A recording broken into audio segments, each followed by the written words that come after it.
All right, this is Ardek from Carach Angren, and you're listening to the Brutally Delicious podcast.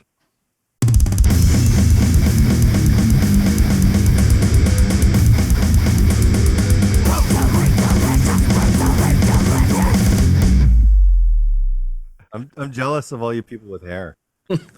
Hey, good to see you again, my friend. That's my partner, Chris. I'm Bruce, and Rena is trying to connect here. All right, great. Thanks for joining us. I appreciate it. I don't know if you guys can see my new Jackson that I just bought in the background there. Yeah. It's about to be modded heavily. I'm pretty excited about it. Cool stuff. You doing the work yourself? No. I'm not talented enough. It requires, technical hands. Wait, now I was trying to wait on Rena here, but let's see. Rena is connecting. Rena. Oh, no, she's coming in twice now. What the hell's going on here? Rena. Yay, I'm here, but hold on. All right. There we go. Okay, for some reason we have two Renas. That's right. We can just leave that one. It doesn't matter. Oh, and her audio's gone now. Your audio's gone in San Francisco, Rena. We'll give her another second, and then we'll just let her catch up. Yeah, we'll just carry on. Thank you for your patience. Are you guys out on the road right now, or are you home in the Netherlands? No, we're not out on the road yet, but hopefully soon. Yeah. The last time we talked to you, had just put the that record out. Yeah. So what's it like to finally be getting out there and supporting it after such a long period of time? Yeah, it's great, of course, but it's also a bit surreal because it's like 2 years have been, frozen completely. So, and we're also a bit, nervous in the sense that you have to get back into the game and playing the songs again, see if it's still there. Right? Yeah. Was it hard to get the chemistry back? No, not really. I mean, Carach has always been very special to us, and we played until the very last moment live, until it was possible. Yeah. In a way, it feels like yesterday, and in the other way, it feels like years ago, which it is. Yeah. But, I mean, we're excited to just get back again. Yeah. Yeah. In the Netherlands, are you allowed full capacity gigs now, or is it still kind of like half capacity, seated, separated? No, I think everything is open right now for some time already. So everything. Oh, that's good. Good. Yeah, that's great. Yeah. So almost everywhere in the world, I think, right now. But yeah, it's just like every country was like kind of doing it randomly differently, and then provinces or states within countries were doing things differently, and it was also kind of like crazy. Like where I am in Virginia, yes, it never really closed. Like it closed for a couple weeks, and then it was just like wear a mask. You know, that's it. Yeah. But people weren't touring here because well, we don't really have a lot of live venues here. Well, I guess maybe in Richmond and stuff. Yeah. But like go to Florida, it was like the pandemic never happened. Crazy. Yeah. I mean, you wouldn't catch me going down there to do anything at that time, but it was like that. But I know the Netherlands, they were one of the first to kind of ease up, and then they ramped back really fast. Yeah, it was a matter of weeks, and it was all closed again several times over and over again. Yeah. So that must have been kind of like a psychological mind fuck. That's the only way I can describe it. Well, what's interesting is I'm living right now in Costa Rica. Actually, in the middle of the pandemic, I moved out here. Oh man, and, with my wife, and I'm married, and so a lot of changes happened. And while I was here, I mean, here it's always pura vida. So even there was a pandemic and people were wearing masks and there was a lot of regulations, but there was also this sense of, life goes on. People take things easy here. And so for me to look at my friends and family in Holland, like going bam into lockdown for months. And, I even felt bad sometimes going into a restaurant here while I knew they are literally locked inside. Yeah. And then at some point it turned around. So then it got a little bit more strict here and there it was opening and then it was back again. I mean, you cannot make sense of this psychologically. It's just too much to try to follow. And, it's almost like a horror movie. So I imagine that the music that's coming out of this is going to be fairly inspired, Yeah. I mean, it was already with the last album. It was about Frankenstein and viruses and diseases and everything. And then it was done, and then this thing happened. It was like, You guys like, were ahead of the game on that record, though, right? I mean, you had that out before this all came out, didn't you? yeah. So I was thinking like, oh, finally, I take a breath from all this horror stuff, and then And then it's real. yeah, exactly. Yeah. So you guys are the genie in the metal bottle. Yeah, maybe we let it out. Disclaimer. No. Rena, Fuck yeah. are you there, Rena? Rena, are you there? I'm here. My stupid mic just isn't working. Probably Ghost Rena ruined everything for me forever. You have, I can tell you what's going on. You have 2 Zoom windows open. Oh. I do not. Mm-mm. You do, because I can hear both of them, and I can hear the latency. You're doubled. Yeah. What? Because now there's no mic. I can promise you I can take a screenshot of my... It's okay. I don't need proof. We'll live with the echo. Let's roll. What you got? Because Zoom will record it properly. So. Oh my God. Like, I'm just going to ditch you guys and come back one more time. And All right, no problem at all. Sorry. Anyway, so you mentioned nerves and a bit of nervousness. Are you guys going to... Well, I guess what I wanted to say is there's going to be like a lot of energy on both sides, right? On top of the nervous energy you have, the crowd is going to be crazy excited to be there. So the exchange is going to be nuts, right? Yeah, I guess so. Yeah. I saw like one of the I think the first gigs here in San Jose on Sunday was like Brujeria and Rotting Christ, and it was insane what happened there. So that's like of a foreboding for what's to come, probably. Nice. Yeah. It was killer. Yeah. That's a great show.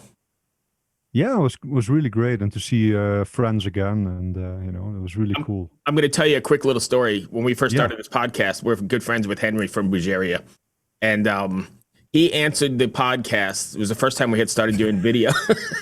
He answered the podcast or got in, and he was sitting on the bowl still. Yeah, he was taking a dump on the phone.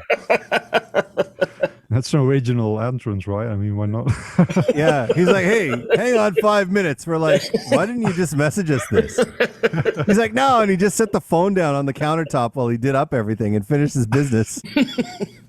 Then he took us to his kitchen. It would have been much easier just to send me a message and say, give me 5, but whatever. We're that important. If they call, I'll even answer when you're on the bowl. Between errands. Yeah. Between errands. Anyway, Rita, you're back. What you got? I got stuff. Can you guys hear me now? Is it You're still... great. Yeah, we're good. That's better. Awesome. Oh, well, like I'm looking into the awesome cheat sheet Bruce has put together for us, and I can't get over the Instagram filters. Now, this is this is true metal. Like, I, as a woman, love to put on face masks after sauna because I'm Finnish, like these moisturizing face masks. And you can get those with corpse paint. Awesome. That's awesome. It's fucking great. But is this what you're doing in Insta? Like, what is it? What the hell got you into doing Insta filters? Tell me all about that.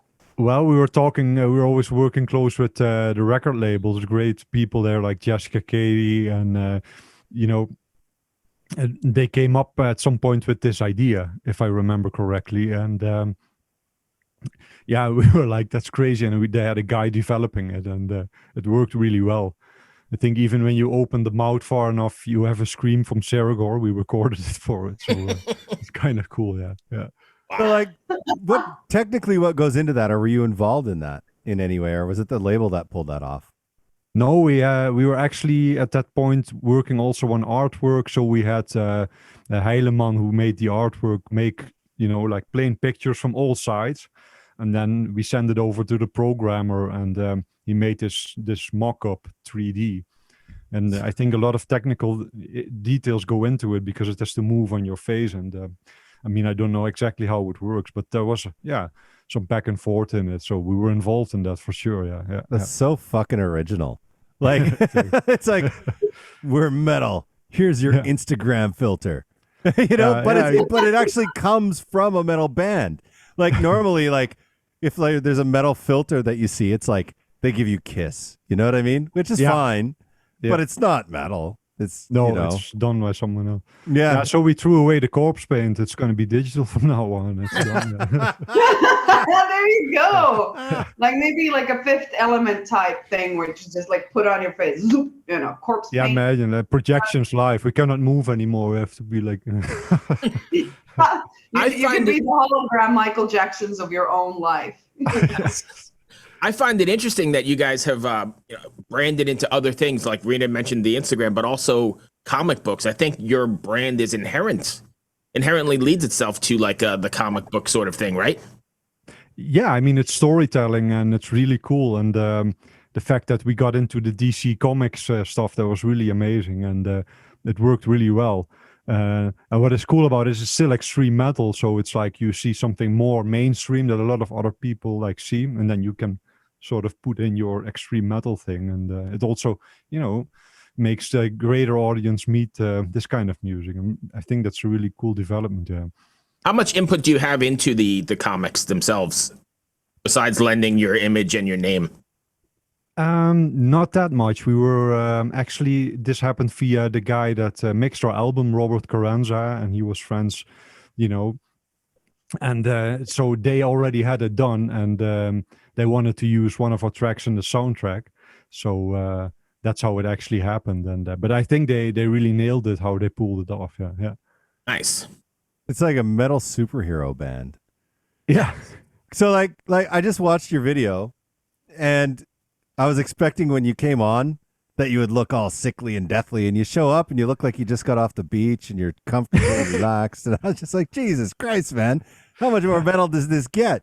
So my question is, how the hell did you end up in Costa Rica? Yeah, my wife. Yeah, and I mean, at some point during the pandemic lockdowns, normally, I mean, we would tour, we would travel, and we would visit each other and stay with each other over in the Netherlands or here. And then, lockdown happened. We couldn't see each other for 7 or 8 months in a row. It was even 9 months, and that gets to you. And no performances, nothing's happening. So when it opened up, and Costa Rica was actually one of the first countries that opened up again, also for tourists. So I was not thinking twice, and I thought, I'm going to move there. I'm going to take my stuff because I don't know how long this is going to take, and I can work from anywhere, and the guys will be fine. So that's what I did last year, and yeah, that's how it happened. What a change, though. My family is from the Netherlands, and great. it's cold there. Like, even in the summer, it's not necessarily that warm. No. And then you get to Costa Rica, and it's like, that's got to kind of be like nice, It is. Nice. I mean, I love autumn and winter and stuff, but if at the end of the day, if I can decide the tropical weather, that's just fantastic. Oh, hell yeah. Yeah. How does the tropical weather though help with writing metal? This is where I think it's gonna get a little bit more difficult, because like you're not surrounded so much. Like, I guess it depends where you live in Costa Rica, but Well, like the strange thing is, like, whenever I was a teenager, you're like black metal, and then you wanted to rain and snow and everything must be evil. But during the years, I found out that when I'm happy, I actually write better music. And so it's actually like, it sounds like a bit counterintuitive, but it works like that. I mean, there's nice weather here. I go for a run. Great people, everyone's friendly, and then you go in and it's like, so it's like, okay. yeah. Awesome, dude. Yeah. That is so good. So did you have to move all of your gear down, or did you just take what you thought you might need?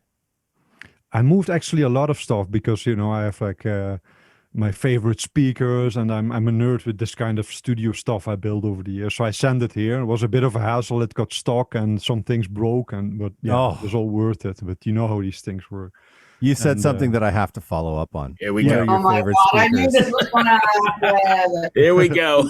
Topic. What speakers?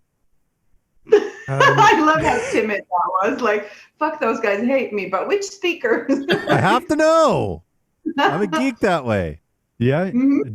they are like handmade. I can try to show them. Oh, let me see. They look. Oh, cool. Yeah, they are. Cute. I bought them from a friend of mine. He has a studio in Germany, and these he has had them for a long time, and at some point he said, I want to sell them, but maybe you would like them. I have them already 10 years. So Oh wow. Yeah. I've been mixing on the same set of speakers for 20 years. And that's awesome. I'm scared as hell to when I have to change them. Because you can't get parts for them anymore. So I just freak out, I'm like, fuck. Yeah. Yeah, and I'm a guy, I don't really like the typical studio monitors, because I have everything like, like passive preamp, amplifiers, and more in that kind of stuff, and building my own setup. And okay, now I'm going to have to ask what passive preamp you're using. I'm sorry. Here we Musical go down this Fidelity MVT. It's from the 80s. It was a great thing. And it's super. Yeah, it's the imaging is amazing, and I have also Musical Fidelity amps connected to them, and mono amps.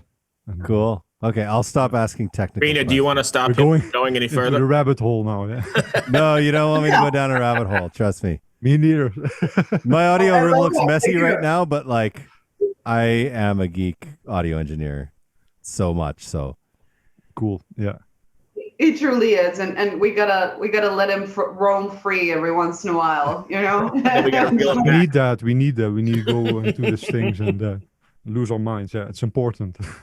It's important, and of course we have listeners who are into that stuff too. It's just really fucking tedious for me and Bruce. No, I'm just kidding. But just kidding. But so going back to the comic, so would you describe yourself more as a DC guy than a Marvel guy? I think so. I've never really been into it, but I think from what I've touched upon, I would. Yeah, definitely. So DC's is there? a little bit darker, I would say. Oh yeah. Is there a movie superhero, Carach superhero coming up? I don't. Maybe there is. I don't know. 'Cause that would be the next step, right? Yeah, maybe. Yeah. Carach versus Batman. So what would his superpower be? Oh. Superpower. Yeah, we would unleash ghosts, right? I mean, in a bottle, like, Ghosts and virus that fight evil. yeah, exactly.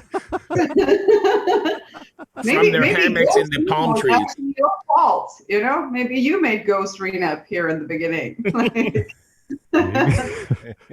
Hey, when you guys go on the road here, I see you in the spring here. Are you with Hypocrisy? Are you gonna take the full show out? Because I've seen you a few times before, both on the 70,000 tons of metal and here in Richmond. Oh, killer Yeah. show. With I saw you in the small theater on the 70,000 tons. I don't remember what that tiny theater was, but great show. Thank you. You mean the ice rink? No, the little like place the we saw lounge? a Legion I don't tear know up. the name, Yeah. but, Oh yeah. Are you guys gonna do like a full show thing again? Well, it's a support tour, so we are a little bit, limited in the sense it's not a headline tour, so we have a shorter set list. So we always try to accommodate for that. So when you're a headliner, you can bring out everything you want, Right. usually. So now it's gonna be great, but it's more like a support type of setup. So yeah. Gotcha. Yeah, I saw you a couple of years ago here in Richmond with it was Moore's Principium, I guess and Wolfheart, right? Yeah, exactly. Yeah. Man, I hope you guys go to DC. Oh, I gotta finish, look it dude. up. I gotta look this up. Tour dates near DC. Where? I don't know.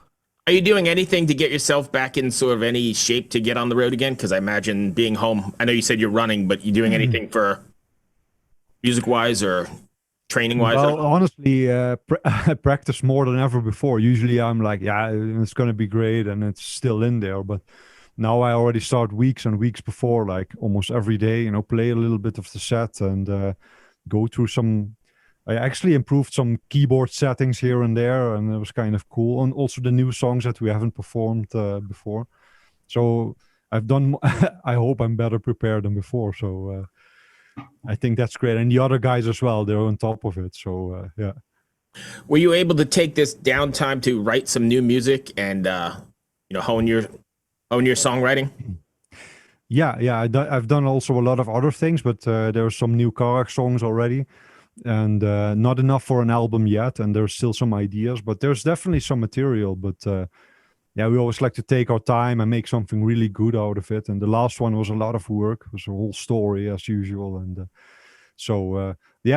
sometimes this pandemic was sometimes very depressing. And so you're like, it was also not so like super exciting because there was not really an end to it, and we had a couple of tours, and then it was like canceled and postponed, canceled. Right. Like even last December, we had a show in Romania and another one in Holland, and like 2 weeks before, to cancel everything, try to get flights back, things like that, and that's sort of demotivating in those moments, you know. But I mean, yeah, in the end, you just go on. But there's definitely new stuff in the making, yeah. So when you're rehearsing, you say you practice the set, you know, you kind of do that stuff. Are you like loading up the multi-tracks and turning off the things that you're practicing and just giving her through headphones, or how are you kind of warming up without the band?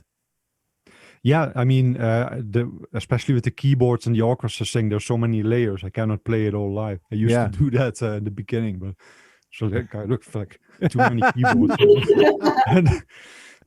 And the show doesn't benefit from it because I'm not really present, because I'm just looking at setting 5 to MIDI channel 2, you know. Yeah. And so, but right now I have a cool balance where I play the leads and then you turn off the parts that you play, and it's kind of a nice blend. And sometimes I just play along with the songs entirely. And we also did some rehearsals during downtime, and actually in the Netherlands. So that cool. helps. Yeah.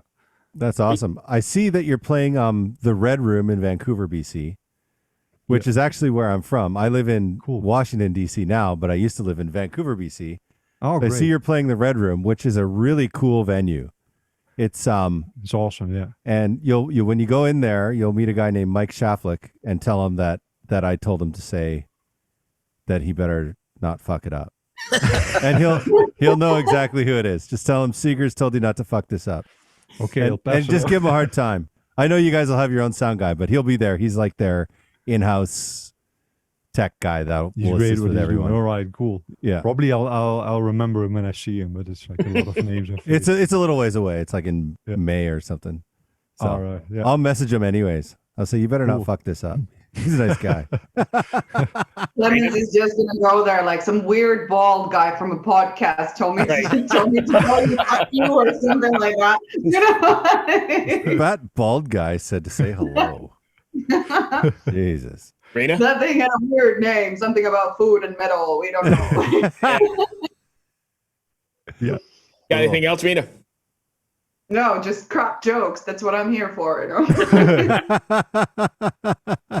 So what do you guys have planned after this run then? You got more stuff coming up through the year, or is this all that's planned at the moment? Yeah, we have Numi Rock in Finland as a festival. We've played it before. It's really great. It's like completely hidden in a forest. It's like a pretty cool atmosphere there.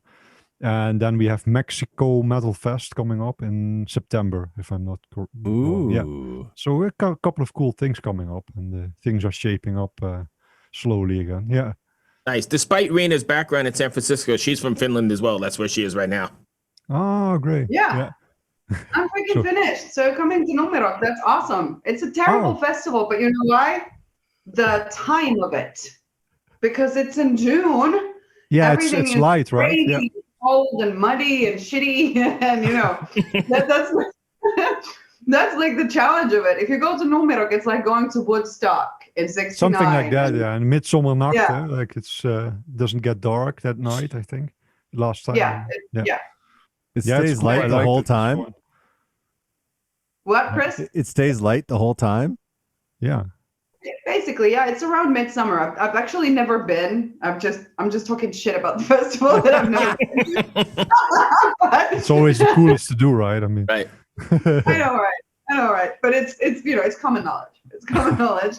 But it's a cool festival, you know. Obviously, it's awesome. Great. The only thing wrong with it is when it is and how Finland is at that time of the year. But the cool part is that it's almost at midsummer, so basically it's gonna be light throughout the night.